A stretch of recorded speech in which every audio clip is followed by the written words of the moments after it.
ठीक है सासू माँ, अब चलते हैं। अरे रुक जाते तो अच्छा रहता है। आपको पता ही है काम बहुत ज्यादा है और फिर ऑफिस जाना है कल, तो पॉसिबल नहीं हो पाएगा, जाना तो पड़ेगा ही, एक दिन रुक नहीं और रुक सकते। जाते। नहीं नहीं, अब क्या कर सकते हैं, मजबूरी है, काम भी तो देखना पड़ेगा ना। अच्छा बैठिए।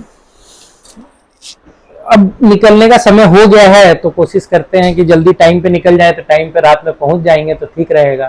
ठीक है। आपके पास छुट्टे पैसे हैं? छुट्टे पैसे हाँ। देखते हैं एक बार।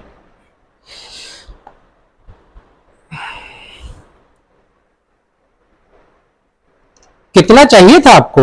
51 रुपए चाहिए था। मेरे पास 100 के 3 थे, तो 51 चाहिए था। 51 चाहिए था, क्यों? हाँ, 251 देना है ना। अच्छा। अच्छा चलिए कोई बात नहीं, ये रख लीजिए, अगली बार हम एडजस्ट कर लेंगे। अच्छा ठीक है।